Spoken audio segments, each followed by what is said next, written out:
Merci, bonsoir à toutes et à tous. Merci d'être venus nombreux ce soir. Je pense que c'est le talent et le charme de Bernadette Delorme qui est un des responsables. On a beaucoup de concurrence ce soir. On est à la garde.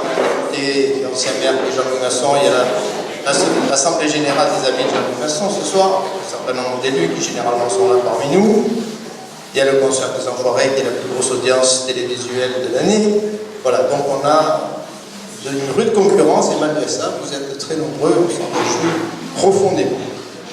Alors les années passent à la vitesse terrifiante puisque je m'apercevais en regardant le programme qu'il ne restera plus que 3 séances après celle-ci. Donc je les annonce, le 5 avril on aura Michel Ferrandi. Michel Ferrandi c'est quelqu'un qui m'est très cher puisque c'est le professeur de philosophie qui m'a succédé à Dumont-Durville dans les classes prépa aux écoles de commerce en particulier. Donc il a beaucoup plu les années précédentes, c'est une personne qui a beaucoup de talent, beaucoup de pédagogie, agrégé, docteur en philosophie, et il parlera de la mémoire, thème central, la mémoire aide ou obstacle. Donc je pense que ça sera tout à fait passionnant. Alors le 10 mai, c'est quelqu'un que beaucoup attendent, et j'ai réussi, et j'espère qu'il peut me faire faux bon à la dernière seconde, à lui mettre enfin la main dessus. C'est Philippe Guillemont qui a écrit La route du temps, qui a écrit des livres assez remarquables. Il travaille sur la synchronicité, sur le retour dans le passé. Enfin, c'est un physicien. Certains disent qu'il serait presque nobélisable, mais c'est un homme de très très grand talent. Ses livres sont absolument passionnants et on sort qu'on peut transformer des conférences de Philippe Guillemont. Donc je suis vraiment très très content de l'avoir. Et puis votre serviteur, comme chaque année, terminera la saison et je vous parlerai le 14 juin de l'intelligence artificielle. De points et de menaces, point d'interrogation. Donc c'est un sujet déjà abordé dans d'autres lieux. J'ai un très beau diaporama sur le sujet et je pense que ça devrait être intéressant. Puis ensuite on aura nos agoras d'été, je vous les annoncerai plus tard, sur l'esplanade qui fonctionne très bien. Alors quelques annonces classiques. J'aurai le bonheur en ce mois de mars de mettre mon philosophe préféré Nietzsche à l'honneur puisque je serai l'invité de RCF le 14 mars à 11h. Dans l'émission d'André Gérard Rédé, Le goût de vivre, on essaiera de montrer que Nietzsche est un philosophe non pas sombre, mais qui peut nous rendre au contraire joyeux. Et puis, donc c'est le 14 mars à 11h, mais vous retrouvez ça ensuite en podcast, hein, donc les émissions se retrouvent facilement. On peut les écouter 8 jours, 15 jours, un mois après. Et toujours Nietzsche, le 28 mars, je terminerai ma série de conférences à l'UTD, à l'Université du temps disponible de hier, avec le sujet « Être heureux avec Nietzsche » que j'avais traité ici au Café Philo il y a 2 ans, si ma mémoire est bonne. Fin mars, début avril, on a le salon de l'Académie du Var qui se tient à la Garde chaque année, depuis bien longtemps maintenant. Le vernissage, c'est le 26 mars à 18h30, vous êtes les bienvenus. Il y a un petit apéritif en plus. Et puis, le 1er avril, comme chaque année, la commission des beaux-arts de l'Académie se déplace à la Garde. Et donc, dans l'auditorium de la médiathèque, il y aura une conférence. Et je trouve que c'est un clin d'œil extraordinaire, c'est une synchronicité, aurait dit Guillemont et bien d'autres. Nous sommes aujourd'hui, vous le savez, dans la journée des droits de la femme. Eh bien, le thème sera les femmes et la créativité. Ça n'invente pas, hein. Les femmes et la créativité. Et j'aborderai personnellement, il y aura 4 intervenants dans votre serviteur et je traiterai la question qui me tient à cœur et que j'ai déjà abordée en d'autres lieux. La beauté est-elle féminine? Je vous laisse réfléchir à la question. Alors aujourd'hui on accueille Bernadette Delorme. Bernadette Delorme, c'est quelqu'un que j'apprécie énormément, qui est une fidèle de notre Café Philo depuis bien longtemps. C'est une personne très intéressante, curieuse, pleine de qualités. Donc je l'ai peu forcée, hein, elle n'était pas forcément enthousiaste à l'idée de parler. Elle a l'habitude des conférences, elle en fait pour la MGEN, mais là, bon, cet exercice est nouveau pour elle, donc il faudra être plein de bienveillance à son égard.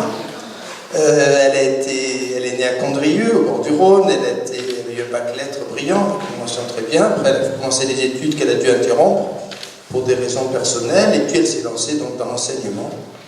Elle s'est formée aux pédagogies Freinet, Montessori. Elle s'est spécialisée dans l'accueil des enfants avec handicap, dans l'apprentissage de la lecture. Et puis elle a été directrice d'école pendant très longtemps, à Grenoble d'abord, puis ensuite ici dans notre région qu'elle a rejoint, à Hyères et puis à Toulon. Elle est curieuse, je le disais, de tout. j'ai grand plaisir à discuter avec elle plein de sujets. Elle s'intéresse à l'environnement, elle s'intéresse aux techniques de méditation, elle s'intéresse au taoïsme, sur lequel vous pourrez l'interroger peut-être tout à l'heure, parce qu'elle sait beaucoup de choses sur le taoïsme. Elle est élue à la MGN, je le disais, elle participe à un grand nombre de commissions. Donc voilà, je crois que ce soir, sur ce beau sujet, le bien-être, mode ou nécessité, effectivement, mode, certainement. Le bulletin dont elle a rédigé le contenu vous le dit, il y a incontestablement une mode du bien-être, avec tout ce qui est exécrable parfois dans la mode. Et en même temps, on a tous l'impression quand même qu'on est dans une époque où le bien-être est devenu un besoin fondamental, parce qu'on est dans une époque difficile, parce qu'on est dans une époque stressante, parce qu'on est dans une époque où on éprouve le besoin de trouver une sérénité en soi-même, avec les autres, au sein de la nature. Donc c'est un très beau thème, et je suis sûr qu'on va se régaler en écoutant Bernadette. Alors, dernier point, comme chaque mois, pardon, j'annonce le menu qui nous attend tout à l'heure. Ça fait partie du bien-être, non, le menu aussi, hein. Donc le menu qui nous attend tout à l'heure à l'auberge provençale au prix inchangé de 25 €, une terrine maison, une bavette aux échalotes, un dessert, café et vin compris. Donc après l'exposé de Bernadette et avant notre débat, on demandera, comme chaque mois, à ceux qui veulent dîner avec nous et avec elle, de poursuivre la discussion autour d'une table bien servie. Et donc, c'est toujours un moment très agréable. Voilà Bernadette, je crois que le grand moment est arrivé. Et il va falloir te lancer. Est-ce que tu as branché ton micro ?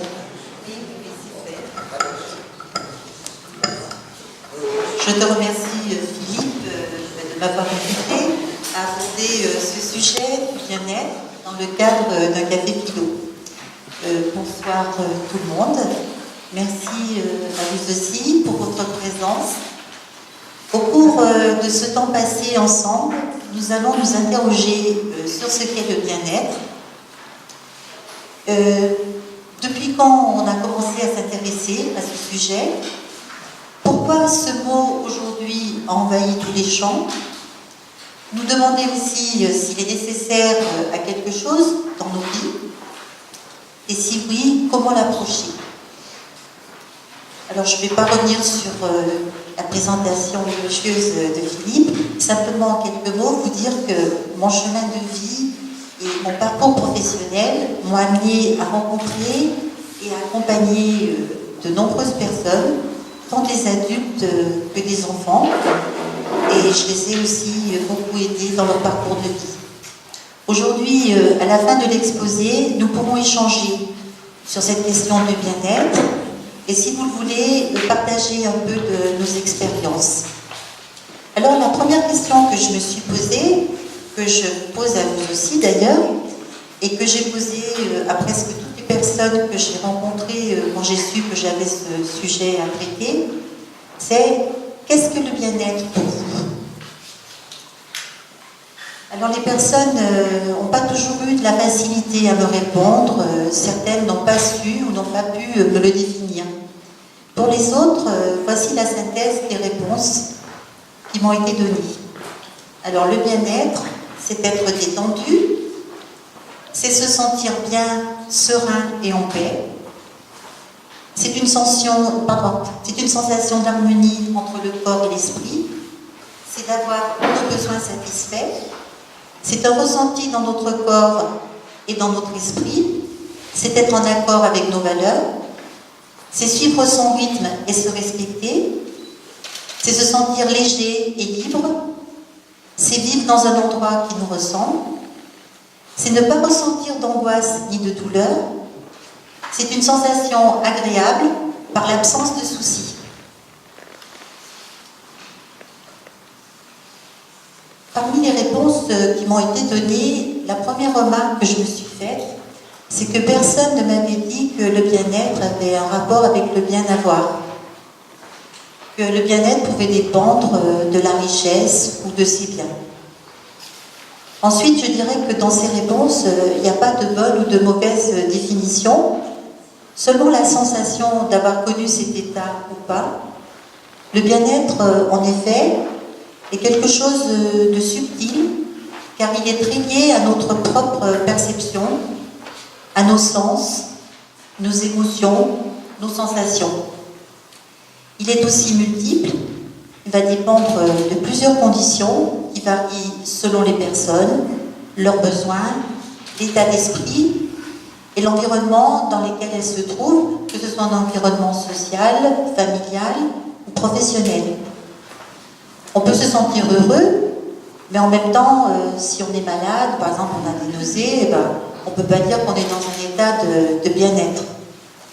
De même, on peut être en bonne santé, mais on peut se sentir par exemple angoissé parce qu'on a un examen ou un concours, enfin tout autre, et là non plus on ne pourra pas parler de bien-être. En fait, pour qu'il y ait bien-être, il faut effectivement la sérénité dans le corps et dans l'esprit. Le Larousse donne cette définition. C'est un état agréable résultant de la satisfaction des besoins du corps et de l'esprit. Christophe André, qui est un psychiatre bien connu, qui vient en aide à des patients en souffrance, le confirme, je le cite, « Le bien-être se déclenche quand on n'a mal nulle part, que les besoins sont satisfaits. » Ces définitions étant posées, il m'a paru intéressant, pour définir d'une manière plus large ce mot, de se pencher sur les deux mots qui le composent. Le mot bien, dans l'Antiquité, le bien est lié au bonheur et représente les philosophes et leurs disciples, et pour leurs disciples, un objectif à atteindre. On attribue à Socrate d'avoir dit « Celui qui commet une faute se montre mauvais archer de l'existence. Il vise mal la cible qui est la même pour tous, le bien. » Pour Platon, le bonheur passe par une bonne connaissance de soi, notre monde étant rempli d'illusions, et Aristote défendra l'idée que l'homme, par nature, tend vers le bien. Aujourd'hui, le bien a aussi cette connotation morale, faire ce qui est juste, ce qui est vrai, ce qui est vertueux, ce qui est bon pour soi et pour les autres. Le mot bien exprime aussi ce qui est convenable, agréable et satisfaisant. On parle de bien écrire, de bien dire, de bien faire. Mais qu'en est-il du bien-être, du bien-être ?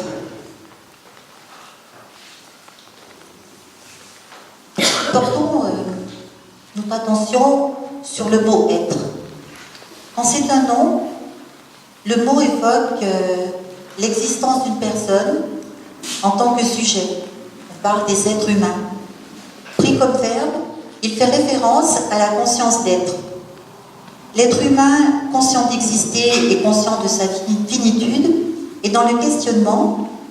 Et peut-être vous-même, vous êtes-vous un jour posé la question « Qui suis-je ? Pourquoi suis-je là ? Y a-t-il un sens à la vie ? Quelle est la nature de l'univers ?» Autant de questions auxquelles les philosophes, les maîtres spirituels, les érudits, les savants tentent d'apporter des réponses. « Deviens ce que tu es », disait déjà le poète lyrique Pindare dès l'Antiquité. « Je » est un autre, écrira Rimbaud, un autre poète au XIXe siècle, et le philosophe Nietzsche est, de mon point de vue, sur la même longueur d'onde quand il dit, je le cite, « Toi qui es là pour devenir ce que tu es, c'est toi seul qui peux le devenir. L'individu, fait d'un corps et d'un esprit, doit puiser ses forces en lui, bien plus que dans toute autorité extérieure à lui.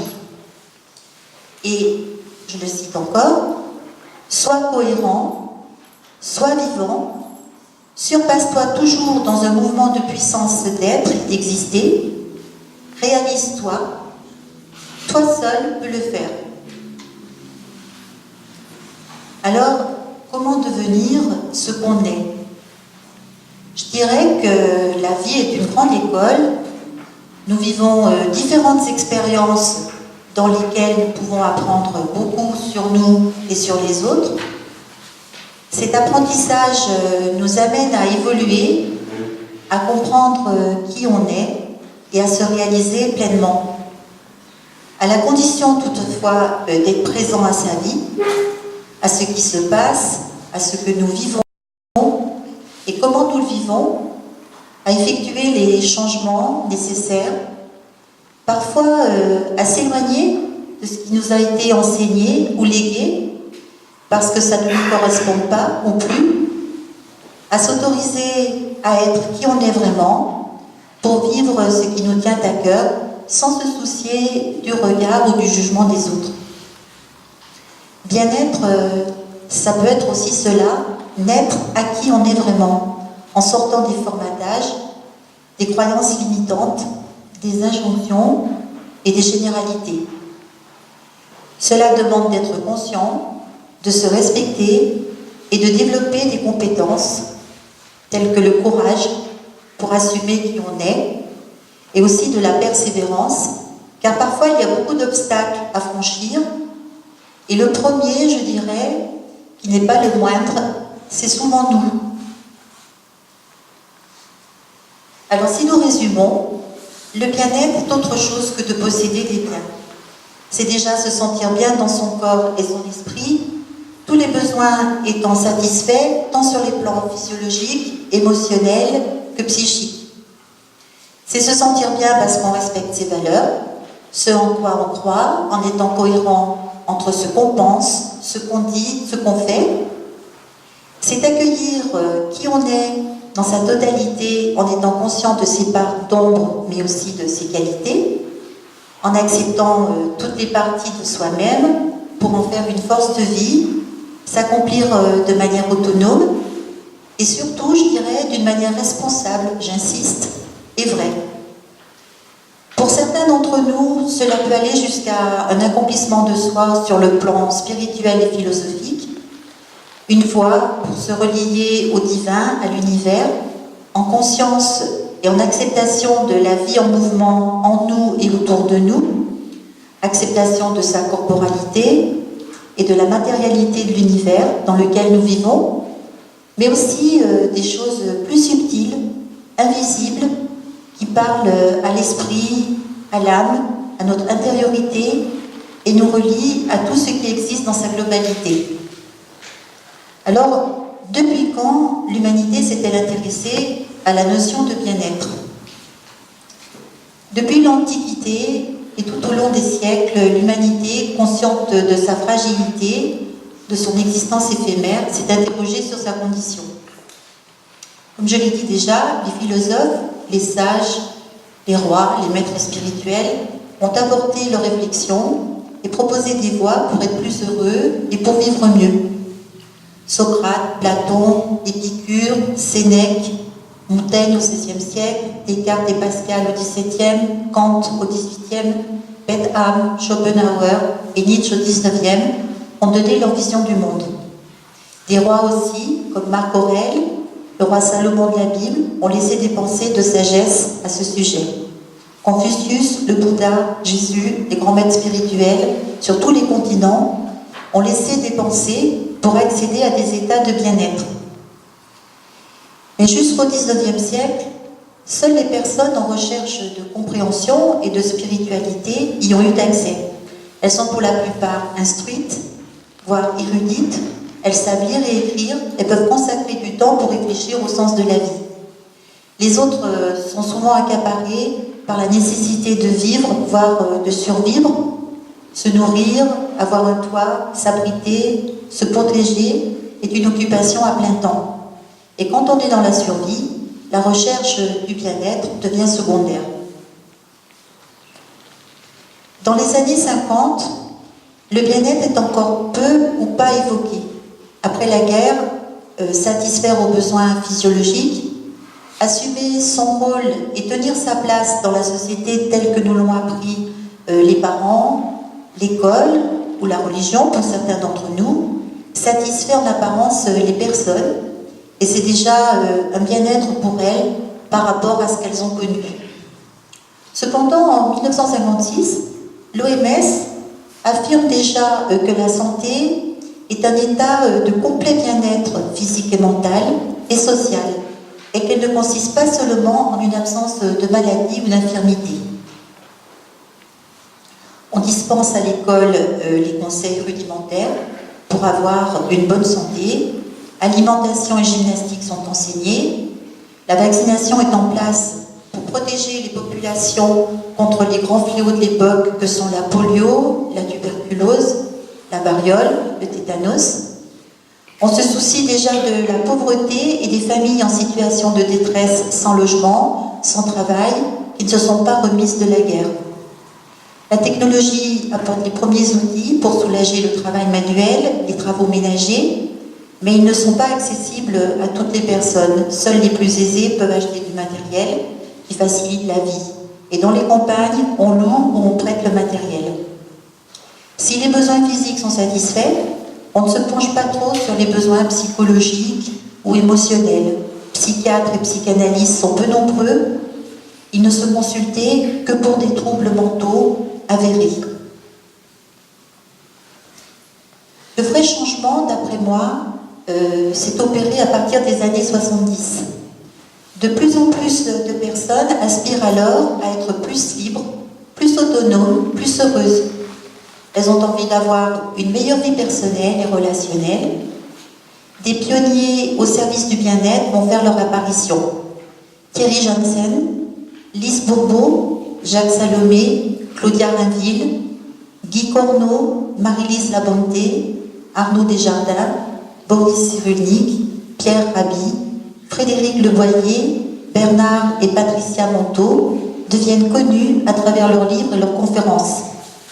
La notion de bien-être va se démocratiser, devenir un objectif.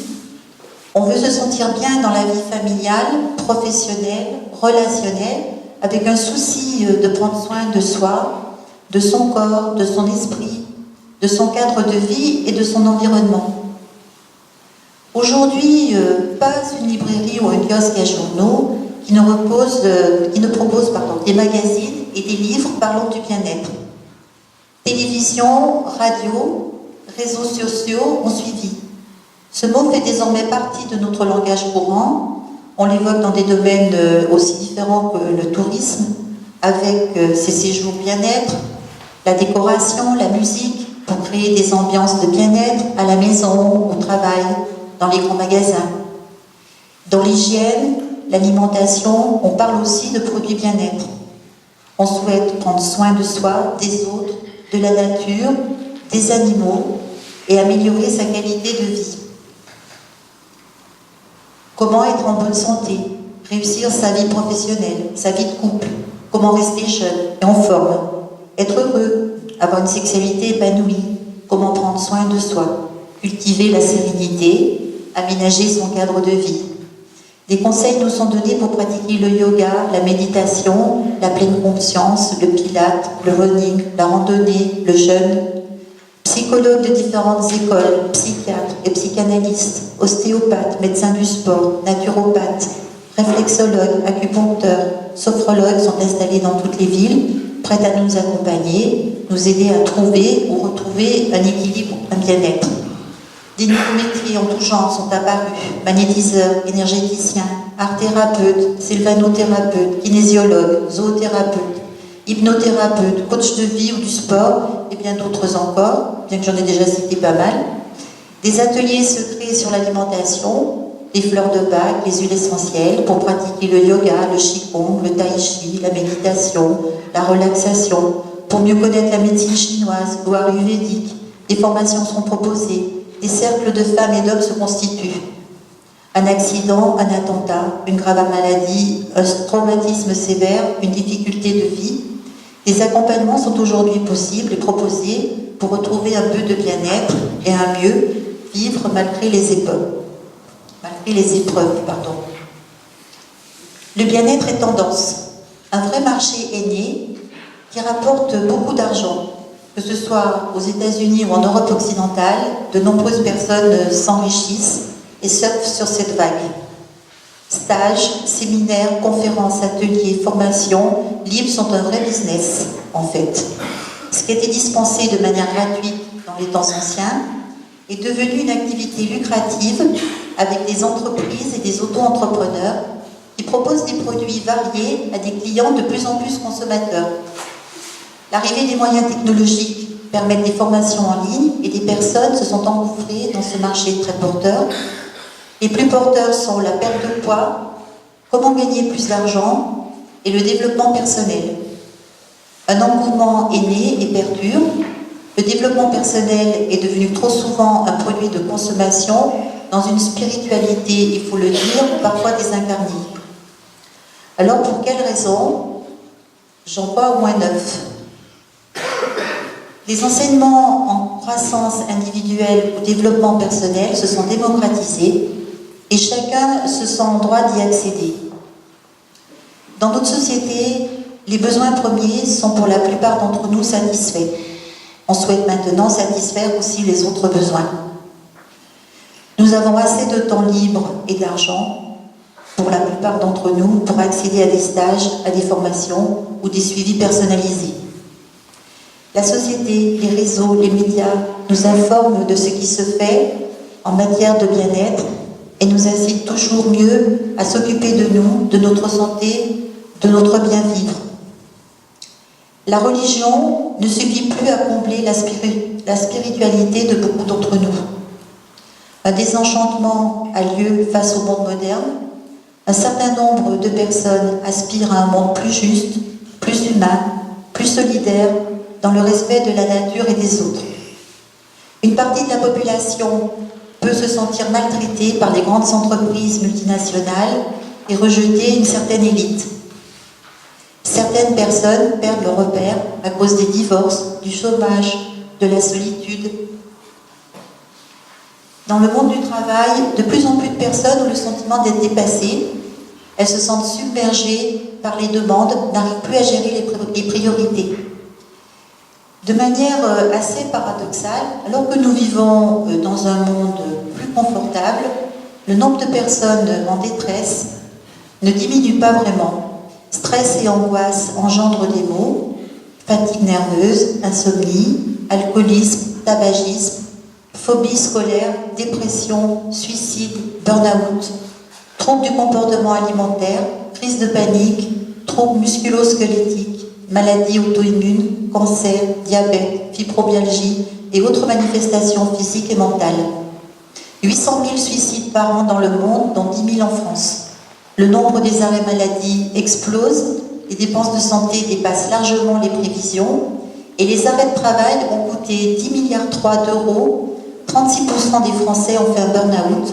Près d'un adulte sur 10 a déjà vécu un épisode dépressif. 1 530 000 mères en situation de famille monoparentale avec moins de 1 300 euros par mois. 8,8 millions de personnes en dessous du seuil de pauvreté en 2016, d'après l'INSEE, soit 14% de la population. Il est donc à comprendre que si le bien-être intéresse beaucoup de personnes, c'est aussi parce que beaucoup ressentent un certain mal-être. Le mal-être a un coût, car il engendre des pathologies et des conduites à risque qui nuisent non seulement à la santé, mais aussi au bon fonctionnement de la société. Les dépenses de santé de l'État en 2017 en consommation de soins et de biens médicaux s'est élevé à environ 199,3 milliards. Malgré les mesures pour ralentir les frais des soins hospitaliers, la France a consacré 11,5% de son PIB à la santé, soit 1,1 point de plus que la moyenne européenne. La sécurité sociale a financé 77,8% de la CSPM et les organismes complémentaires 13,2%. L'État, les mutuelles, ont compris tout l'intérêt de sensibiliser les personnes à garder une bonne santé en multipliant les conseils de prévention. Les entreprises aussi, en organisant mieux les espaces et les tâches pour que son personnel se sente bien. Le mode de vie occidental nous entraîne dans un tourbillon où tout va de plus en plus vite, que ce soit dans le monde du travail, des transports, des systèmes de communication, des flux des capitaux, des marchandises, des infos, tout s'accélère. Garder son équilibre, se protéger, adopter une hygiène de vie qui respecte ses limites physiques et mentales est devenue une nécessité pour soi, mais aussi pour les autres. Car comment être à l'écoute des autres dans la bienveillance et efficace dans ses responsabilités si on va mal ? L'humanité est arrivée à un stade où nous n'avons jamais autant utilisé d'outils technologiques de communication pour communiquer les uns avec les autres. Et pourtant, le sentiment d'isolement s'accentue dans le monde et la qualité des relations se dégrade un peu partout. Le mal-être éprouvé par les uns et les autres n'engendre pas un monde bienveillant. Alors oui, d'après moi, il est nécessaire d'agir pour aller bien ou mieux, pour soi, mais aussi pour tous ceux qui nous entourent, que ce soit dans le cadre familial, amical, social ou professionnel. Une personne qui va bien dans son corps, dans son esprit, qui se sent épanouie, est plus à même de prendre des bonnes décisions et d'être aidante pour créer une société civile apaisée et respectueuse où chacun peut apporter sa contribution. Selon la pyramide de Maslow, il existe une hiérarchie des besoins.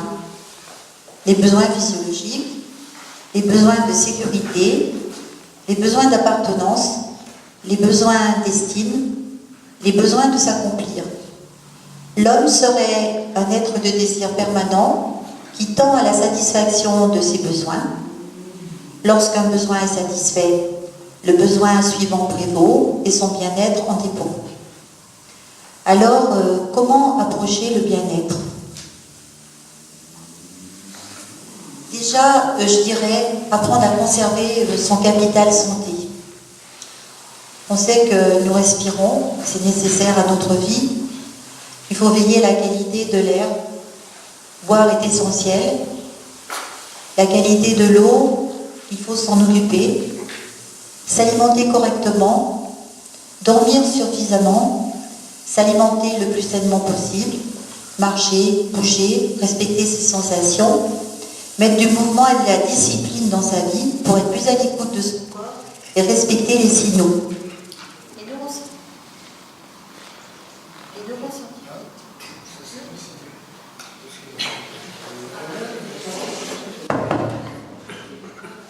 Les neuroscientifiques ont démontré que si la mauvaise alimentation nuit à notre santé, les soucis, le stress, la négativité, le manque de sommeil, la pollution, la fréquentation de personnes toxiques nous nuisent tout autant, voire plus. Aérer les pièces où nous vivons, travaillons, dormons, elles nous relient à l'air dont nous avons besoin pour bien respirer. Une respiration ample et calme aide à lutter contre le stress, améliore la concentration.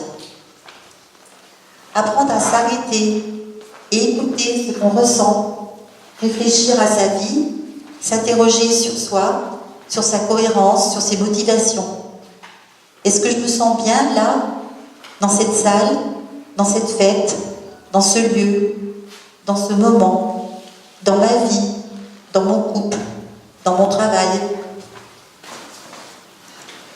Apprendre à cultiver aussi de bonnes habitudes pour ne pas dégrader nos relations avec les autres, comme savoir nommer nos besoins, apprendre à demander plutôt que d'être dans l'attente, apprendre à ne pas juger ni à interpréter, apprendre à poser ses limites et à les faire respecter, apprendre à donner de l'amour, de l'affection et savoir me recevoir.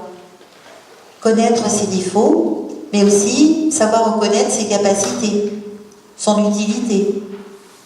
Apprendre à poser des actes, à faire des choix. S'autoriser à être qui on est.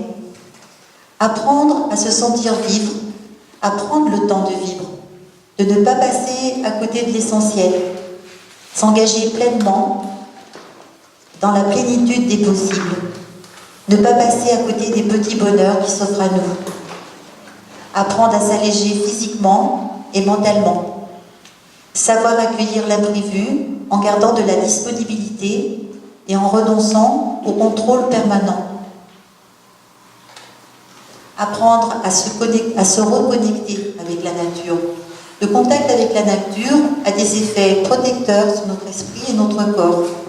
Promenade dans la forêt, au bord de la mer sont bénéfiques. Baisse du stress, de la tension artérielle, amélioration de l'humeur et du bien-être en général. Apprendre à pratiquer la détox digitale. Mail au bureau, à la maison, pendant les vacances, réseaux sociaux, Facebook, Twitter, Instagram, applications, SMS. Apprendre à exprimer de la gratitude, voir le verre à moitié plein plutôt qu'à moitié vide. Se réjouir de la nourriture, des gens qui nous accompagnent, que nous rencontrons, la belle journée, un beau paysage, une belle flore, faune. Apprendre à discerner les comportements compulsifs, automatiques, les réactions mentales et émotionnelles. Savoir prendre du recul, lâcher prise, accepter la perte et le changement. Apprendre à ne faire qu'une chose à la fois et concentrer son attention qu'à cela. Se relier à son histoire, accepter ses racines, se relier à son chemin de vie pour pouvoir entendre les fidélités, les missions, les obligations et les injonctions qui ont jalonné notre parcours.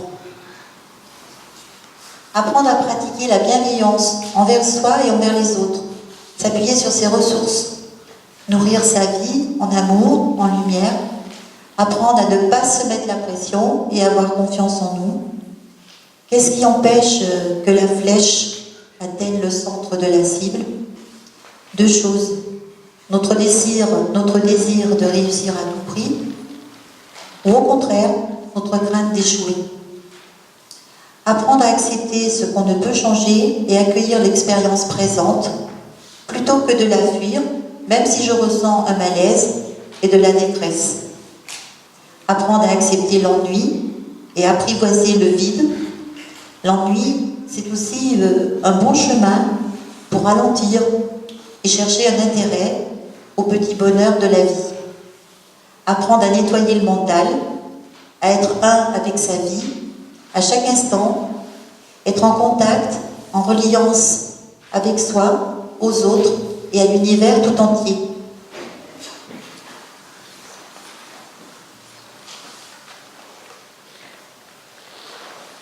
Apprendre à pratiquer la bienveillance envers soi et envers les autres, s'appuyer sur ses ressources, nourrir sa vie en amour et en lumière, et je crois que je l'ai déjà dit, donc je repasse à ma diapositive 21.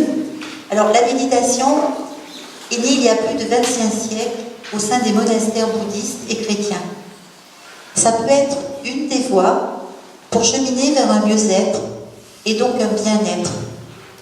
Méditation vipassana, méditation transcendantale, méditation taoïste, chrétienne, de pleine conscience ou laïque, peu importe le chemin qu'on désire emprunter, le tout est la pratique dans la douceur et le respect de soi, pratique quotidienne qui peut devenir une pratique de chaque instant et une philosophie de vie. L'objectif est de conserver ou de rétablir l'équilibre physiologique, psychique, d'améliorer la santé. La méditation de pleine attention nous fait retrouver la conscience que nous vivons parce que nous sommes vivants. Quand je respire, je n'y suis pour rien. Je respire parce que je suis un être vivant. Elle nous amène à ne plus engager l'être pensant que nous sommes aussi, et nous conduit peu à peu à une rupture avec le mental, avec l'ego. Je respire en ce moment parce que je suis vivante en ce moment même, et ce que je vis vraiment se passe ici et maintenant. La méditation est une voie de développement de l'intelligence de soi et des autres, une façon d'être et de vivre dans le monde. C'est la présence à tout acte en cours et à la vie qui va.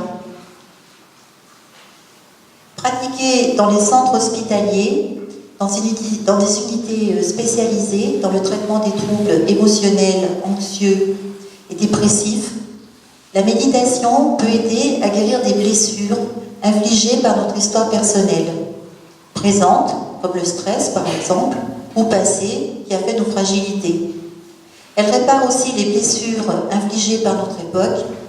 Elle nous guérit des carences de calme, des carences de lenteur, des carences de continuité.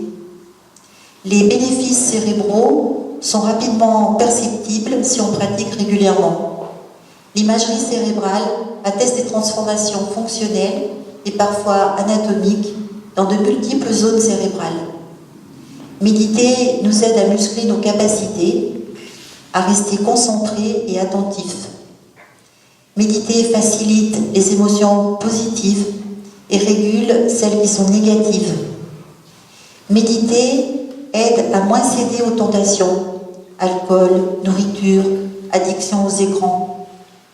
Méditer permet un meilleur contrôle de la douleur, améliore la mémoire au travail, augmente la flexibilité cognitive. On va être plus à même de s'adapter à de nouvelles situations. Méditer est bénéfique à la santé du corps, renforcement de l'immunité, diminution de l'inflammation, limite le vieillissement cellulaire. C'est donc une voie possible, un outil simple et efficace. Cependant, ce n'est pas la seule et elle ne convient pas à tout le monde, et en particulier aux personnes qui ont du mal à rester immobiles ou à rester dans le silence ou toutes seules. Dans ce cas, on peut se faire accompagner ou choisir une autre voie. Le plus beau cadeau qu'on puisse faire à nos enfants, à nos amis, aux personnes en général, c'est de leur apprendre à s'aimer et à manifester de la bienveillance envers eux-mêmes. De la bienveillance aussi envers les limites que nous avons. L'homme peut être bon, mais aussi destructeur vis-à-vis de lui-même. Le plaisir d'être est donc un défi permanent, mais ça peut s'apprendre.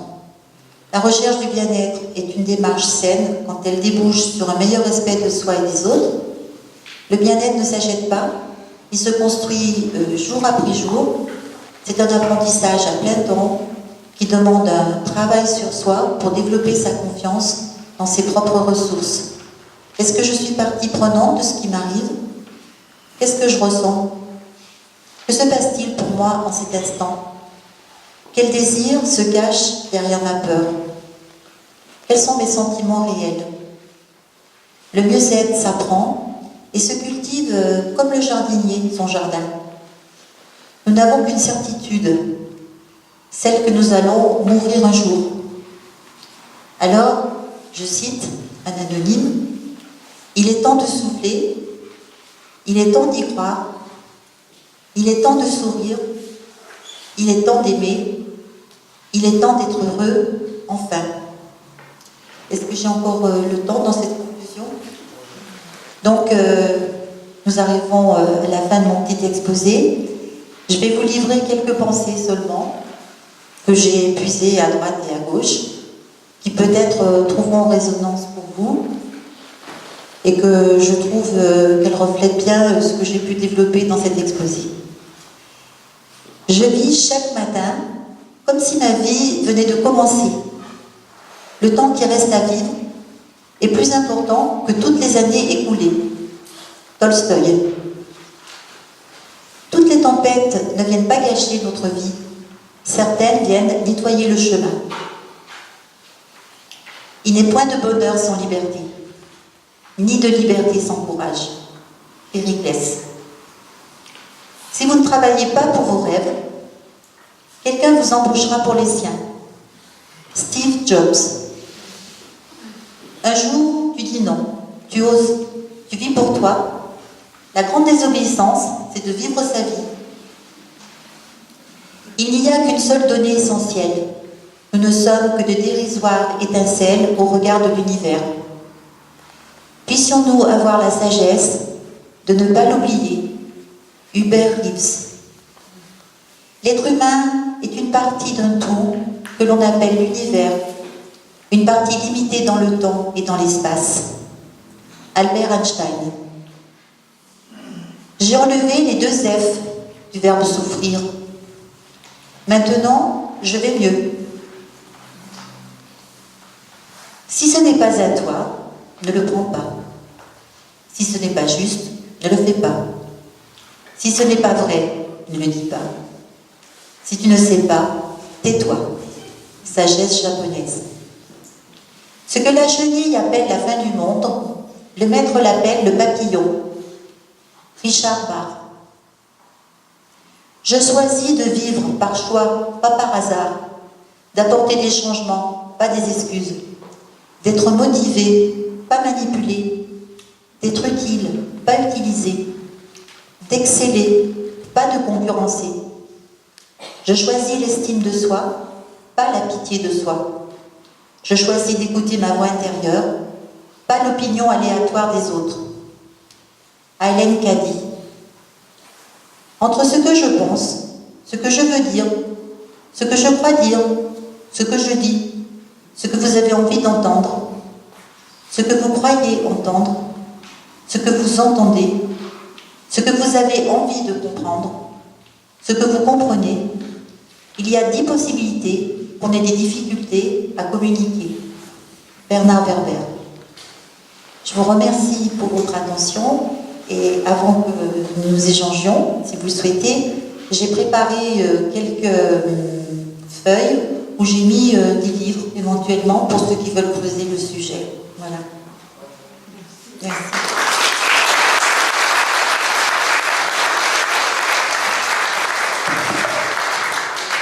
Bien, un grand merci Bernadette. Je crois que tu as ouvert une quantité considérable de chemin. C'est normal pour quelqu'un qui s'intéresse à la voix et au taoïsme. Donc avant d'échanger, je pense qu'on a beaucoup à se dire les uns aux autres. On prépare comme chaque mois le dîner qui va suivre. Les personnes qui veulent tout à l'heure dîner avec nous, avec Bernadette, et poursuivre ainsi la discussion autour d'une table sympathique, vous levez le doigt pour qu'on puisse vous dénombrer et prévenir les cuisines de l'auberge. Merci de lever le doigt et de laisser votre main levée quelques instants pour qu'on puisse vous dénombrer. Mais ce soir, c'est pas le succès. Tu as deux personnes ici. Heureusement qu'avec toi, tu comptais d'office. Voilà. Ça y est, Brigitte, c'est bien nombré. Bien. Alors, on va démarrer notre débat. J'avais pris quelques petites notes. Sur le point de départ, voilà, tu parlais du bien, effectivement, dans bien-être, il y a bien et il y a être.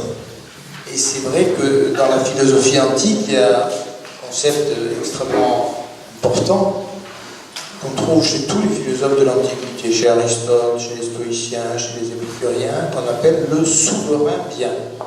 Alors, tu me permets de dire quelques mots du souverain bien. C'est quoi ce souverain bien? C'est le bien suprême, c'est-à-dire c'est un bien qui n'est pas relatif. Et on retrouve ça chez Descartes, par exemple, au XVIIe siècle, qui fait un raisonnement assez intéressant entre les biens relatifs et le bien absolu, en disant il y a des biens qui sont tels que la possession par l'un diminue la possession de l'autre.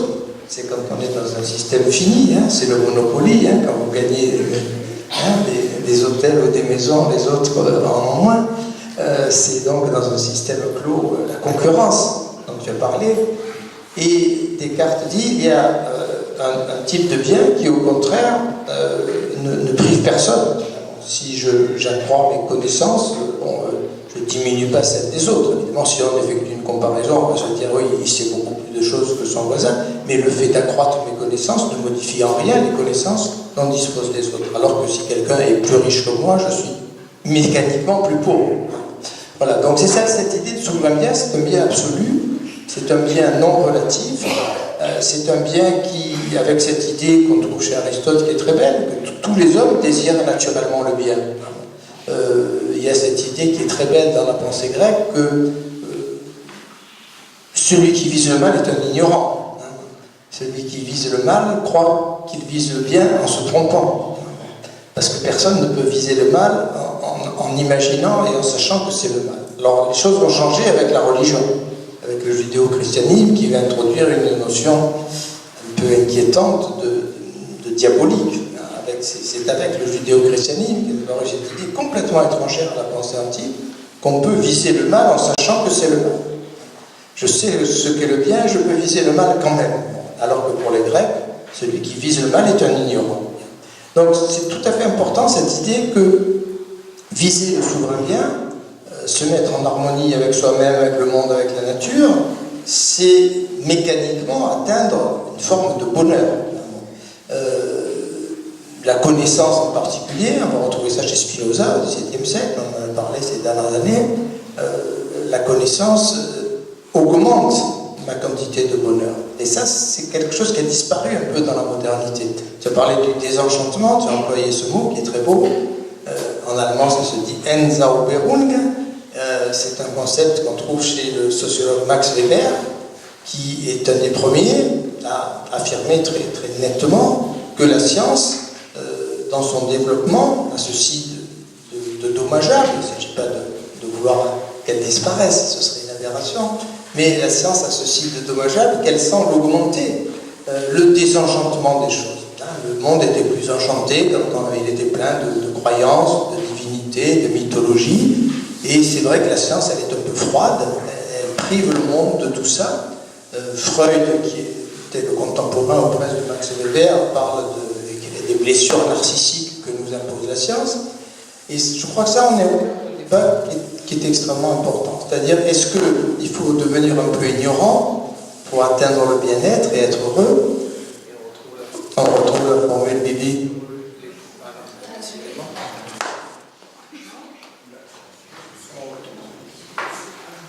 Ils sont beaux ces micros, hein, mais ils ne marchent pas. Ils sont beaux. Bon, ils ne marchent pas. Hein. On retrouve donc la... Bon, ben, je vais simplement aussi la voir. On retrouve la formule biblique, heureux les pauvres en esprit.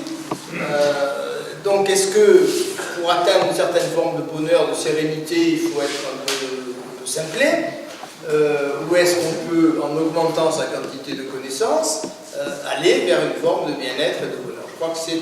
Voilà, j'ai ouvert quelques pistes pour compléter ce que tu as dit, qui vont peut-être favoriser le débat, mais je crois qu'on est dans ces configurations, et on comprend du même coup pourquoi.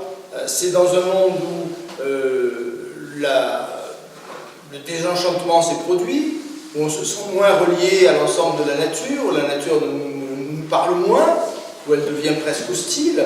On a fait beaucoup de choses pour ça, en fait, hein, pour la sentir hostile. On l'a beaucoup abîmée. C'est dans ce monde-là que la demande de bien-être s'est considérablement accentuée, et qu'aujourd'hui, on est tous plus ou moins en recherche de ce bien-être. Puis je voudrais ajouter un dernier point, avant de vous laisser la parole. Tu as parlé de Confucius. J'ai en mémoire une formule que je ne citerai pas textuellement, mais dont je me souviens parfaitement, qui est à peu près la suivante, hein, je la cite approximativement: si tu veux être bien avec toi-même, il faut que tu sois bien avec les membres de ta famille.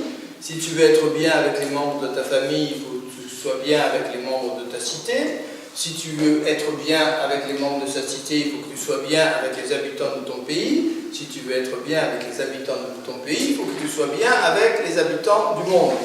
Et puis ça redescend. Si tu veux être bien avec les habitants du monde, il faut que tu sois bien avec les habitants de ton pays. Si tu veux bien, etc. etc. Voilà, donc on va dire c'est circulaire. On commence par quoi? Mais c'est ça qui est très intéressant. Par où commence-t-on, hein? Et c'est là qu'aujourd'hui on est de plus en plus persuadé. On ne croit plus au lendemain qui chante ou aux transformations globales du monde ou de la société, et on est de plus en plus persuadé qu'au fond les choses partent de l'individu. C'est en agissant soi-même, en étant à l'écoute de soi-même, en acceptant de devenir soi-même. Tu as cité la phrase de Pindar qui est magnifique: deviens celui que tu es. Nietzsche avait fait de cette phrase tout jeune sa devise, il l'avait écrit sur son cahier. C'était la devise de Nietzsche: deviens celui que tu es. En apprenant, en fait. Hein. Nietzsche a un peu abrégé, mais la vraie formule de Pindar, c'est: deviens ce que tu es en augmentant tes connaissances. C'est-à-dire, sache que tu es un individu unique, que tu as des qualités que tu dois développer, des spécificités. Tu es un être qui ne ressemble à personne. Personne n'est ton clone dans l'univers. Et donc c'est en développant tes propres qualités, tes propres potentialités, que tu contribues au bien-être général et à l'équilibre du monde. Voilà. C'est pas de l'égoïsme, hein, mais là aussi il y a tout un contexte qui a fait qu'on a voulu culpabiliser les individus qui pensaient à eux-mêmes et qui pensaient à leur bien-être. Aujourd'hui on est en train de se débarrasser de tout ça. Et c'est très heureux, hein, parce que c'est une aberration. Hein. C'est au contraire, quand un individu est bien avec lui-même, il irradie, je dirais, le bien-être autour de lui et rend les autres plus heureux. Quelqu'un qui est malheureux et frustré et dépressif, il ne rend pas les gens heureux autour de lui, il ne peut pas. Bon, il a trop de problèmes à régler par rapport à lui. Donc, travailler sur soi, c'est la méditation dont tu as parlé, on va en reparler certainement, ça intéresse beaucoup de gens, je pense ici, c'est en étant à l'écoute de soi, en travaillant sur soi et en étant, je dirais, capable de se débarrasser de toutes les œillères, de tous les fantasmes qui nous empêchent d'être en relation avec nous-mêmes et avec le monde, que le bien-être, effectivement, augmente.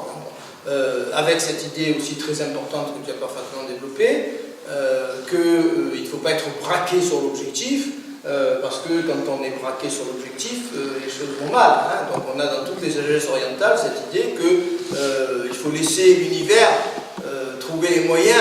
Il faut penser bien sûr à l'objectif, on ne peut pas ne pas avoir un but, mais en même temps il ne faut pas être obsédé par la stratégie et le chemin qui va vers le but. Il se trouve que samedi dernier j'ai invité à mon thémar annuel Vincent Cespedes, et j'ai pensé beaucoup à Vincent Cespedes en t'écoutant. Il a opposé tout au long de son discours le pouvoir et la puissance. Et il dit le pouvoir c'est le contraire de la puissance. Hein. Le pouvoir c'est le pouvoir sûr. Hein. C'est croire que je vais être heureux en dominant, en donnant des ordres, en écrasant les autres. En fait l'homme de pouvoir est un homme malheureux. Et il est allé plus loin. Mon ami Vincent Cespedes, il a dit l'homme de pouvoir est un impuissant. Alors ne répétez pas trop ça, les hommes politiques, etc. Ça leur fait un peu de peine. Mais je crois qu'il a totalement raison. L'homme de pouvoir est un impuissant. Le pouvoir est le contraire même de la puissance. La puissance, c'est réveiller en soi quelque chose qui va m'augmenter et qui va augmenter les autres en même temps. Hein. Donc, en partant de soi-même et en partant de ce qu'on a à l'intérieur de soi, on ne peut pas, je dirais, rendre les autres malheureux. C'est une contradiction dans les termes. Voilà, donc, pardon d'avoir un peu complété, hein, mais je n'ai fait que reprendre les éléments dans lesquels tu t'es engagé. Alors, je ne sais pas si on va arriver quand même à avoir un micro, je ne sais pas, c'est dramatique sa question. Il marche, là, ça y est. Ouais, il marche à tout. Alors, qui oh là, ça surprend. Qui veut questionner notre amie Bernadette sur la méditation, sur le taoïsme, sur tel ou tel élément de son propos? Ou alors elle vous a percé, vous êtes tous déjà dans un état d'euphorie. Ça fait des têtes heureuses. Putain, oui, j'arrive, je vais le doigt. On est très heureux d'avoir ce jeune lit.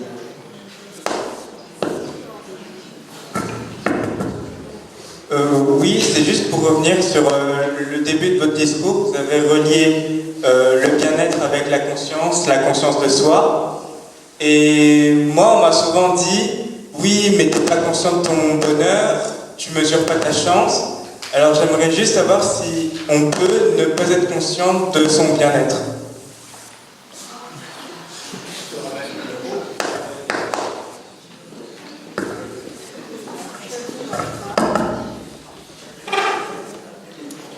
Alors, je crois qu'on peut être pas du tout conscient de son bonheur, mais ne pas être conscient de son bien-être, je pense que ça c'est bien plus difficile, parce que le bien-être, on le ressent tout de suite quand on est dans le bien-être, parce qu'on se sent en unité, aussi bien dans son cœur que dans son esprit, que dans la façon d'être. On va tout de suite se rendre compte, on va se sentir léger, on va se sentir bien. Par contre, on peut ne pas être conscient d'être dans le bonheur. Parce que le bien-être et le bonheur, pour moi, sont deux choses différentes. Le bien-être, ça se cultive et ça peut apparaître même dans des situations où on n'est pas dans le bonheur. J'ai souvenir, j'avais lu une personne qui était en camp de concentration, qui allait passer devant des personnalités du camp, et qui très certainement allait être, en tout cas elle pensait qu'elle allait être fusillée, ou en tout cas mourir. Et elle nous raconte qu'à ce moment-là, quand elle est sortie du lieu où elle était, elle a remarqué le vent, le ciel, les choses qui étaient autour d'elle. Et le fait de pouvoir s'ancrer dans le présent, pas forcément penser à ce qui allait lui arriver, fait qu'elle a quand même vécu ce moment dans un certain bien-être. Et moi je dirais, le bien-être, il faut s'en occuper au moment où on va bien. Parce que quand on arrive à travailler sur soi dans ce domaine, on est plus à même de faire face à ce qui va forcément nous arriver un jour ou l'autre. On ne traverse pas une vie que dans le bonheur. Il y a des moments, il va se passer des choses, et forcément qu'on va avoir des chagrins, et des deuils, et des souffrances. Et c'est là où le fait d'avoir appris à être aligné, à pouvoir accueillir ce qui se passe, même si les choses peuvent être douloureuses. Maintenant, quant au fait que des gens nous disent « tu sais pas ton bonheur », ben, ça fait partie des choses que je disais tout à l'heure. C'est-à-dire des choses aléatoires. Ça, c'est le jugement des gens. Mais ce qui paraît peut-être un bonheur pour eux, peut-être que pour vous, ça ne l'était pas, en plus. Donc je crois qu'on dit souvent ça, hein, par habitude, parce que nous, on a peut-être vécu d'autres choses, on se dit qu'est-ce qu'il a la chance de dire ça, elle ne connaît pas son bonheur. Mais en fait, on ne peut pas juger pour les autres. Par contre, on peut vous amener par, je dirais, des petits questionnements, des choses comme ça, à en prendre conscience. Parce que c'est vrai qu'il y a beaucoup de petits bonheurs autour de nous. Même parce qu'on devient parfois exigeant.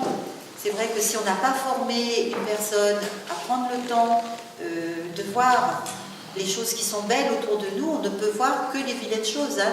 Si on prend les médias, les choses comme ça, on est couvert je dirais, de nouvelles qui nous montrent, qui nous met le focus sur tout ce qui ne va pas. Mais il y a forcément des choses qui marchent. Regardez là, le nombre de personnes que nous sommes. Ben là, je suis sûre qu'il y a des belles rencontres à faire et des belles personnes à rencontrer. Voilà, et puis le lieu est beau. Et puis quoi qu'il se passe, on est en sécurité ici. Quand bien même que je me tromperais dans ma façon de présenter ou que je ne saurais pas répondre aussi bien que ce que vous pourrez attendre, de toute façon, on est bien là. Il n'y a rien de grave qui se passe. On n'a rien à démontrer. Désolé pour les micros, hein, voilà. Oui, c'est vrai. Je peux parler plus fort. Non, mais je crois qu'on t'entend, non. Donc, allez, qui veut interroger Bernadette? Oui, vas-y. Oui, moi je voulais juste apporter merci pour toutes les personnalités qui ont fait des bouquins et tout ça sur le développement. Je les ai toutes lues. À part, j'ai pas entendu Colette Portelance, qui est vraiment quelqu'un de théorique et pratique, franchement intéressant à lire. Et j'apporte un complément, ça fait partie de mes livres de chevet. Et puis je trouve que ils apportent beaucoup au jour le jour. Je vais vous dire, le pouvoir du moment présent. Tolé. Incarné. Le livre des méditations de Rajneesh, parce que lui, il nous montre comment, à n'importe quelle occasion, partout où on est, dans le cas, partout, on peut être en état de méditation, justement, parce qu'on se connecte avec notre présent intérieur, et voilà. Et moi, je vous trouve convaincant. Voilà. Dans la liste de livres, j'en ai fait une dizaine, là, vous pourrez retrouver ces livres-là. Merci beaucoup. Merci d'avoir mis l'accent sur ce présent qui, je crois, qui est le tronc commun de toutes les techniques de méditation. Hein. C'est effectivement, Saint Augustin avait montré que, c'est pas Saint Augustin, enfin non, c'est la phénoménologie qui a donné une définition un peu tordue de la conscience, qui est intéressante parce qu'il faut partir d'elle pour s'opposer à elle et en venir à la méditation. C'est Jean-Paul Sartre, que je n'aime pas beaucoup, donc c'est toujours un grand bonheur à l'attaquer vigoureusement. Il dit la conscience, qu'est-ce que c'est être conscient? C'est être en avant de soi, en arrière de soi, jamais soi. Bon, c'est-à-dire, je ne suis jamais dans le présent. Hein. Bon, je suis en avant de moi, je suis dans le projet, je ne suis pas là, je suis demain, je suis obsédé par le futur et le but à atteindre, je suis en arrière de moi, je suis dans le passé, le souvenir, ça peut, je ressasse, etc. Et je ne suis jamais là. Bon. Donc cette formule qui définit la conscience, elle pose le problème qu'on avait un peu évoqué tout à l'heure aussi, et que le jeune homme a parfaitement formulé.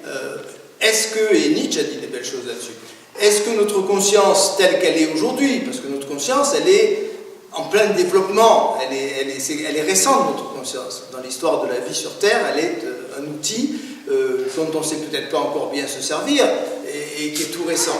Donc, est-ce que notre conscience telle qu'elle est aujourd'hui, à l'état de son développement dans lequel elle se trouve, est-ce qu'elle n'est pas un obstacle au bien-être et au bonheur? C'est possible. Hein. Il y a un certain usage de la conscience, et j'en parlerai j'en avais parlé dans mon café philo, être heureux avec Nietzsche. Je crois que Nietzsche était une mine extraordinaire de sagesse, contrairement à ce que croient certains, sur ce plan-là. Parce qu'il montre comment c'est nous qui nous rendons malheureux. Hein. Le bien-être, tu parlais du mal-être, ce que dit Nietzsche, que disait déjà Spinoza, mais que disaient aussi les sagesses antiques, c'est que nous sommes à 90 ou 95 ou à 99% la source de notre malheur et de notre mal-être. Alors on va dire oui, mais il y a des maladies, oui, bien sûr, mais nous sommes fondamentalement responsables d'une certaine manière de notre mal-être.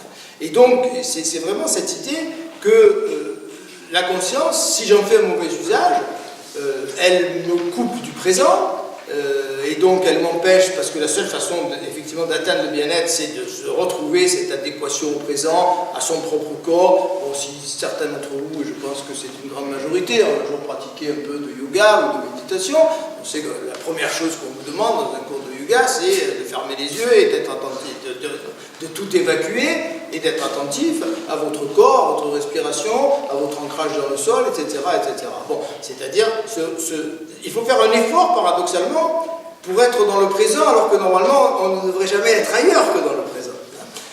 Et tu as dit très justement, Bernadette, et je crois que c'est très très vrai, et tu l'as dit toi aussi en parlant de Tollet, il faut pratiquer la méditation un certain temps peut-être, mais j'en ai parlé avec beaucoup d'amis qui ont pratiqué plus longtemps encore que moi. Quand on a pratiqué un certain nombre d'années la méditation, on n'a plus besoin de pratiquer la méditation, on médite sans arrêt.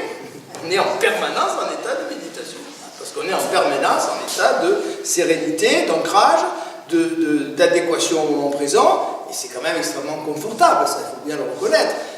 Mais c'est ça qui est très très paradoxal. Normalement, on ne devrait être que dans le présent. Il y a aussi un livre de Krishnamurti, pour qui j'ai une vénération sans borne, qui s'appelle La Révolution du silence. Et dans La Révolution du silence, il y a une formule que je donnais à mes malheureux élèves en sujet de dissertation.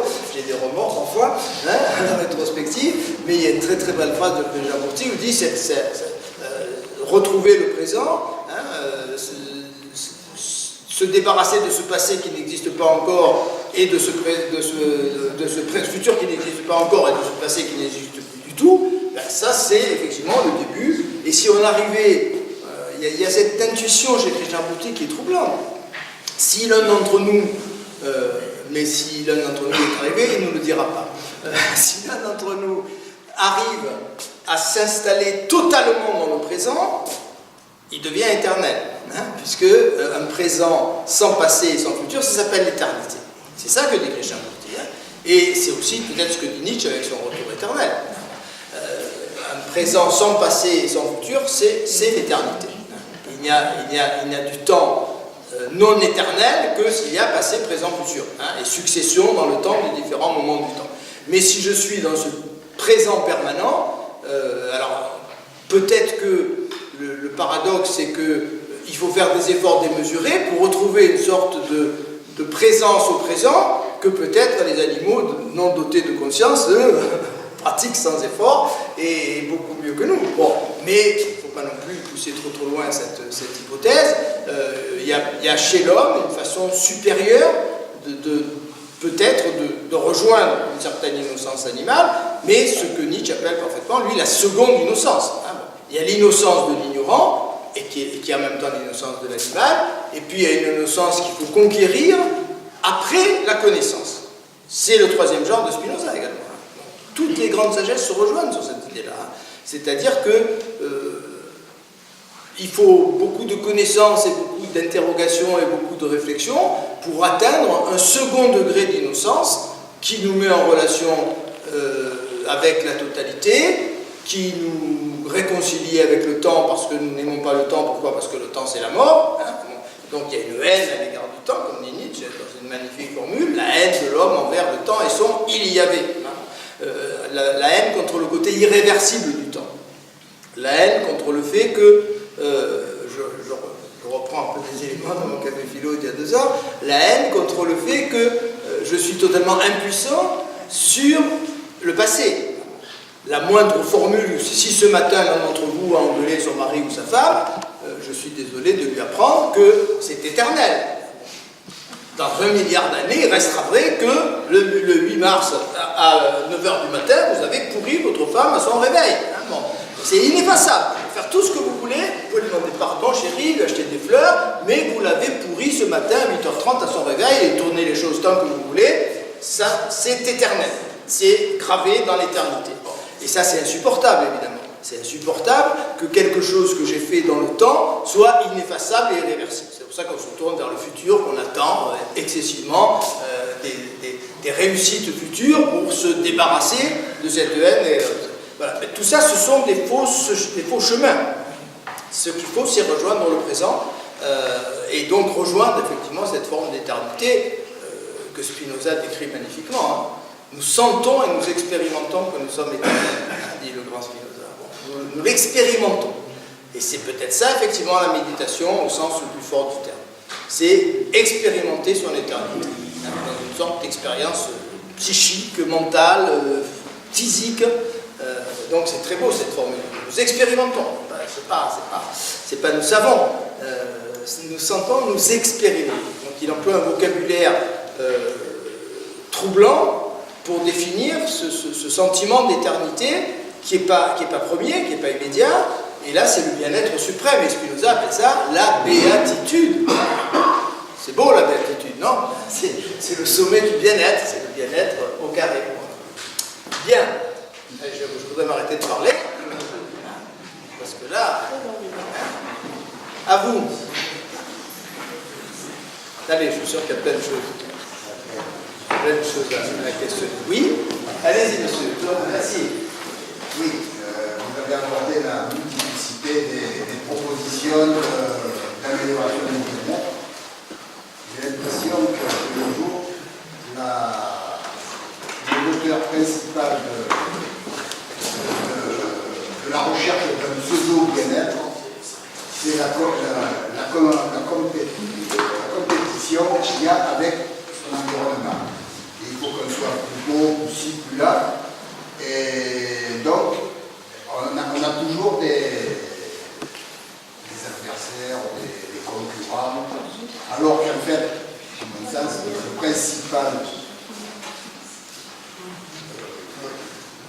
la principale compétition que je dois mener, c'est avec moi-même. Mon principal concurrent, ça doit être moi-même. Et pour essayer de rechercher ce qu'on dit tout à l'heure, rechercher la musculation. On arrive à...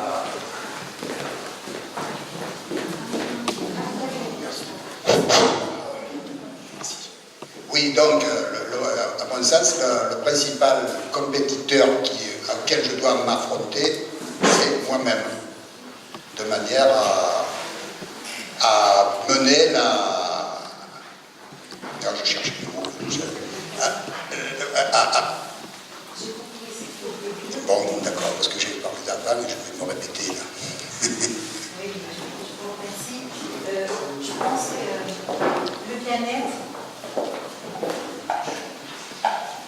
Le bien-être, c'est pas quelque chose qu'on est obligé d'avoir. Moi, j'ai fait un exposé sur le sujet et je suis allée, je dirais, des besoins les plus élémentaires, des besoins fondamentaux, qui sont physiologiques. Puis après, effectivement, l'homme, au sens général, bien entendu, peut avoir besoin d'aller plus loin, donc se sentir bien sur le plan émotionnel ou psychologique, et puis avoir de l'estime pour soi, pouvoir appartenir à un clan, à une tribu, à une famille, et puis peut-être aller encore plus loin. Mais il y a des gens qui n'iront jamais jusque-là, ça va leur suffire, les besoins physiologiques. En fait, on est obligé de rien. C'est si vous avez envie, si vous vous sentez que vous êtes dans un mal-être et que vous voulez aller mieux, il y a des choses à faire. Mais il y a des gens qui vont se sentir très bien avec un minimum. Je pense que Philippe en a parlé tout à l'heure quand il a dit l'ignorant, celui qui ne se pose pas de questions, etc. Et en fait, on est obligé de rien. Après, le mot compétiteur, moi je dirais non, on n'est pas notre propre compétiteur, mais par contre on peut être notre grand ennemi. Parce que la compétition, C'est pas quelque chose, je pense, qui va favoriser le bien-être. Je dirais même à la limite, si on se met en concurrence avec les autres, qu'on commence à se comparer, qu'on commence à vouloir se mettre des échelons, là on risque en fait de perdre beaucoup de sa joie et de son enthousiasme. Je crois qu'il faut rester très simple, il faut juste vivre. Et le vivre, moi quand je parle de vivre en conscience, c'est pas... parce que c'est vrai qu'à un moment donné, j'ai dit, il faut se poser des questions, etc. Mais c'était pas pour faire des grandes réflexions philosophiques, c'était juste pour dire, voilà, si en ce moment je me sens bien, ben, c'est que ça doit être bien pour moi ce qui se passe. Et si je me sens pas bien, eh ben, il y a peut-être quelque chose qui va pas. Alors après, il faut arriver à voir, est-ce que c'est de la colère que je ressens? Est-ce que c'est de la tristesse? Est-ce que c'est de la révolte? Et pourquoi? Donc bah, c'est peut-être parce que mon conjoint il a dit ci ou il a fait ça, ou peut-être parce que c'est mon ami, etc. Et à partir de ce moment-là, je dirais prendre le temps, alors peut-être dans la méditation, parce que moi quand je parle de méditation, je ne parle pas d'un acte très difficile à faire, hein. Je parle juste de se poser, point. Après, effectivement, il y a toutes sortes de méditations, on peut le faire en marchant, etc. Bon, il y a des tas de pratiques, mais là, on est déjà dans quelque chose où les gens sont dans une recherche, dans une pratique. Mais je dirais au jour le jour, aux petites choses simples qu'on peut faire, c'est juste se poser, c'est tout. Et respirer, c'est tout. Et je dirais même pas agir sur sa respiration, même pas agir sur rien, juste être là. Et c'est peu à peu que les choses peuvent se décanter et que, effectivement, à force de faire, on va s'apercevoir que des fois on est à l'aise, pas à l'aise. Finalement, ce petit temps qu'on a passé avec soi, il n'était pas si agréable que ça. Je m'ennuyais, c'était le vide, ou j'avais mal aux fesses ou aux bras, ou je sais pas. On n'est pas forcément bien dans la méditation, ça peut prendre beaucoup de... Voilà. Mais c'est apprendre à se dire, voilà, je stoppe. Moi, je le faisais avec les enfants, hein. Je stoppe. Qu'est-ce que tu ressens? Bon, tu vois, allez, maintenant, tu avances, tu fais. C'est un temps de... C'est comme un ressort, si vous tirez toujours sur le ressort, il est détendu. Et à un moment donné, il faut, comme quand on respire, hein, il faut un inspire, un expire, voilà. Et des temps de calme, comme quand on lit. Hein. Quand on lit, ben, à un moment donné, il faut faire des pauses, on respire un peu, voilà. Quand on est dans le stress, on le fait moins bien, mais... Voilà, c'est ce qui permet qu'on se comprend, qu'on aime dans ce qu'on est, dans ce qu'on fait. Donc, la concurrence avec vous, ça serait dommage. Je pense qu'il vaut mieux être avec vous, juste à l'écoute de vous, tout simplement. Et on n'a rien à prouver à soi-même ni à personne. Moi, je pense que ça, c'est des choses, c'est des challenges qu'on se met. Moi, j'en fais des petits challenges. Hein. C'en est un, celui-ci aussi. Mais c'est pas un challenge dans le sens de la concurrence ou de vouloir atteindre un ego ou je ne sais pas quoi. Comme vous avez pu comprendre, hein, je suis avancée déjà en âge, en plus j'édite pas de livres, je tiens pas un cabinet médical, donc je suis tout à fait libre, mais c'est des petits challenges de tous les jours, dans ce sens que dans la vie, on a des peurs, il y a toutes sortes de peurs, hein, qu'on a même dans la relation quelquefois. Peur de s'engager, peur de tromper son mari ou sa femme, peur de, je sais pas, peu importe. Et c'est des peurs. Et à un moment donné, ben, on peut s'autoriser des choses, si elles nous concernent, si elles nous conviennent. Et de ce fait, on va prendre un petit peu d'assurance. Un exercice comme j'ai fait là, je dirais, ça serait bien que vous le fassiez tous, parce que c'est un petit passage sur, comment je dirais, où effectivement on sent quand même un peu le regard des autres, hein, parce que moi je suis comme vous, hein, j'avance dans la vie, je suis toujours en train d'essayer d'un peu de progresser, hein, de ce que je suis. Donc, quand on passe ces temps-là, eh bien, la prochaine fois, s'il y en a une autre, ailleurs, autrement, c'est autant de petits pas qu'on prend d'un peu plus d'assurance. C'est un peu comme si vous allez au ski, hein, le ski, vous êtes en haut de la montagne, j'y vais pas, mais à force d'y aller, après on y va bien, et ainsi de suite. Et je crois que dans la vie, on est sur un vélo, si on veut avancer un petit peu dans la direction du bien-être et tout ça, et ça nous demande de pédaler. Voilà, c'est-à-dire à un moment donné, il faut, pour rester en équilibre émotionnel, psychique, physiologique, pardon, pour les gens qui sont là, j'en ai tourné le dos, c'est comme sur le vélo, on pédale, et tant qu'on pédale, on tient l'équilibre. Parce que si on arrête de pédaler, au bout d'un moment, on va perdre l'équilibre. Et dans sa vie, c'est pas des grandes choses, je pense, qu'il convient de faire. C'est des petites choses, mais régulièrement, et petit à petit, que ce soit la méditation, que ce soit ce que vous voulez, eh bien, on va avancer. Et dans nos peurs, par exemple, on aura moins de peur. On aura moins de stress quand il arrivera des choses difficiles, parce qu'on aura avant appris et avancé peu à peu. On part pas tous du même point. On n'est pas tous avec le même chemin de vie, avec le même vécu. On est dans une famille, dans un lieu avec des choses qui arrivent ou qui n'arrivent pas. Après, la vie, elle se poursuit et tous, on a des expériences. Et du coup, on n'a pas les mêmes besoins ou les mêmes envies, et ça se respecte. Hein. Moi, je ne suis pas venue ici en tant qu'enseignante, je le répète bien, je ne suis pas venue enseigner quelque chose. Je suis juste venue partager quelque chose que moi me parle, et puis peut-être à vous aussi, mais à la limite, même si ça ne vous parle pas et que vous dites que ça nous raconte là, je veux dire, c'est pas bien grave. Hein. On est juste dans un temps de philo, voilà. C'est plus ou moins philo, mon histoire, mais voilà, c'est juste un partage, une rencontre aujourd'hui. Voilà.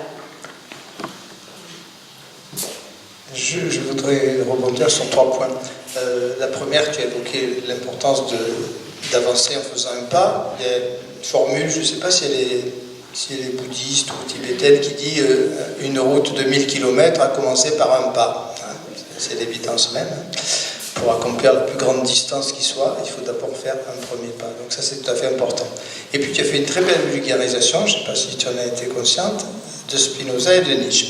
De Spinoza, quand tu as dit, effectivement, si je suis dans le mal-être, c'est que je dois me demander ce qui ne va pas, parce que la souffrance ou le mal-être est un symptôme, c'est le signe que quelque chose, mon corps me parle, m'envoie des signaux, que je dois prendre en compte, hein, donc cette écoute de soi, c'est pas du nombrilisme, c'est pas de l'égocentrisme, comme disent les âmes simples, non, c'est vraiment, parce que en m'écoutant moi-même, moi j'avais écrit un article que je vais montrer à Hubert Reeves s'il vient nous rejoindre au mois de juin, je vous annonce que normalement il sera là, à la mi-juin, le grand Hubert Reeves, j'avais écrit un article qui s'appelait « Dans le corps, l'univers hein, », parce qu'en m'écoutant moi-même, si Hubert Reeves a raison, et bien sûr qu'il a raison, si notre corps c'est de la poussière d'étoiles, si notre corps il est constitué de ces particules qui ont été engendrées dans les étoiles de première, de deuxième génération, s'il est un résumé de toute l'histoire de l'univers, en m'écoutant moi-même, je ne suis pas dans le nombrilisme, je suis en train d'écouter l'univers, c'est quand même pas mal ça, non?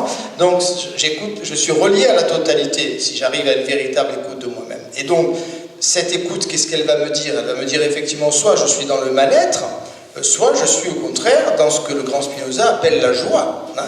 Spinoza me dit que la joie ne trompe pas. La joie, c'est pas le plaisir. Hein.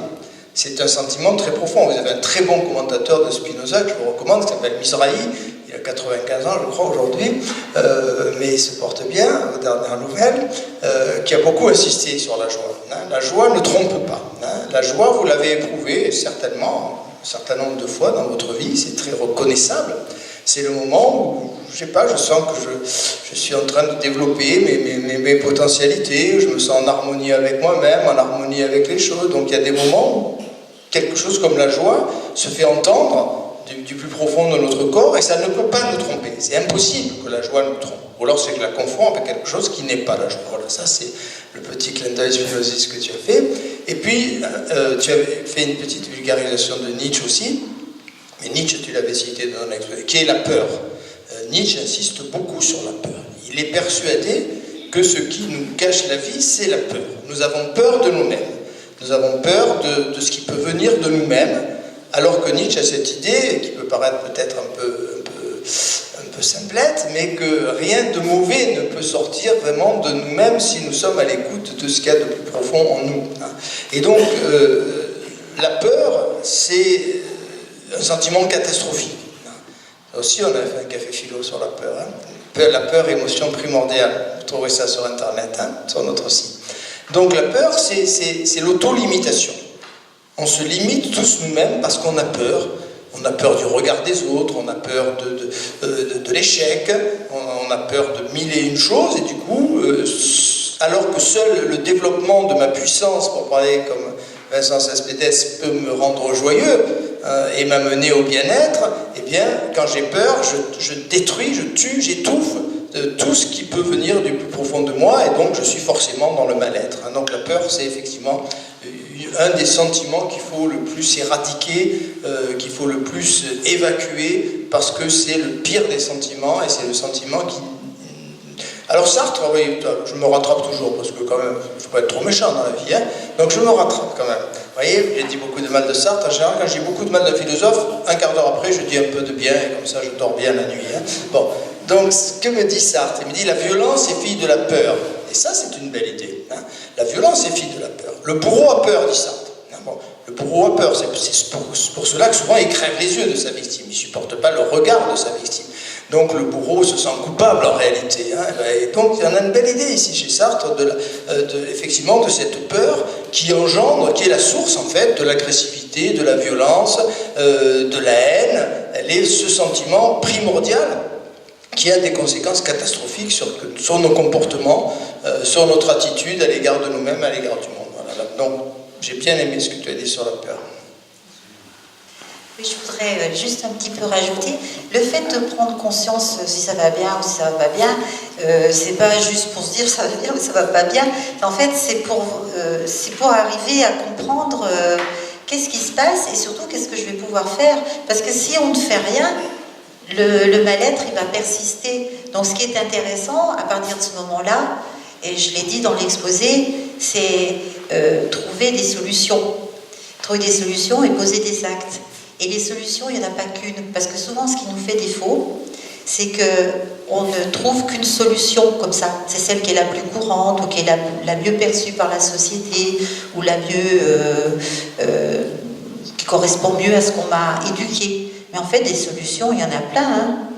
Quand on a un problème, il y a toujours... Et amusez-vous à poser une question, à dire tiens, j'ai ça à résoudre, comment on pourrait le résoudre? Mais sans avoir de connotation de bien ou de mal. Alors je ne vous dis pas qu'après il va falloir aller voler le voisin, hein, mais vous voyez, toutes les solutions possibles. Et vous allez voir qu'il y en a.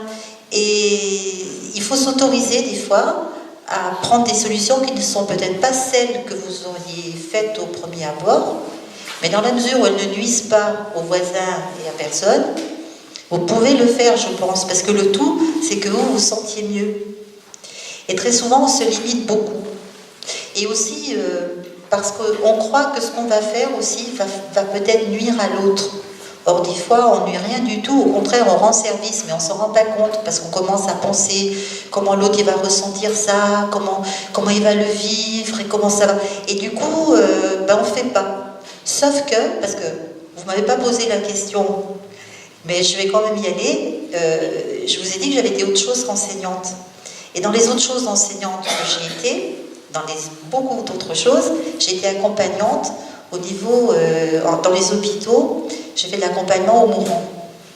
Et quand on accompagne les gens qui vont mourir, on apprend plein de choses. Mais dans les choses que j'ai apprises, par exemple, j'ai appris qu'il y a beaucoup de gens qui, au moment de mourir, ressentaient... qui n'avaient pas vraiment vécu la vie qu'ils auraient voulu, qu'ils n'ont pas osé faire certaines choses, ou qui ne se sont pas autorisés à être heureux, ou à dire à quelqu'un ce qu'il avait à dire. Par exemple, s'ils aimaient quelqu'un, ils ne l'avaient pas dit, parce qu'ils n'avaient pas été élevés là, comme ça, dans cette façon d'être avec les autres. Ça ne se faisait pas, il fallait se tenir, il fallait savoir cacher ses sentiments, parce qu'il fallait être fort. Ou alors ça pouvait être des gens qui n'étaient pas autorisés à voyager, parce qu'ils avaient peur de l'avion, peur de ci, peur de là, puis d'un coup ils se disaient que j'étais bête, peur de l'avion, parce que finalement maintenant je vais mourir de toute façon. Voyez, donc je crois que la plus grande leçon qu'on tire dans ce genre d'accompagnement, c'est ça. C'est qu'à un moment donné, si vous sentez que pour être bien, il y a quelque chose à faire, c'est peut-être voyager, c'est peut-être aller se promener au bord de la mer, c'est peut-être pas manger quand les autres désirent manger, et peut-être vous préférez boire, ou je sais pas, ou dormir, de temps en temps, il faut s'autoriser pour se faire du bien. Voilà ce que je pense. C'est une belle leçon, ça. Encore quelques remarques, interventions. Vous êtes tous convaincus, vous êtes tous devenus sages. Vous avez atteint la béatitude ce soir. Pas de questions? Bon, eh bien, on va applaudir encore Bernadette.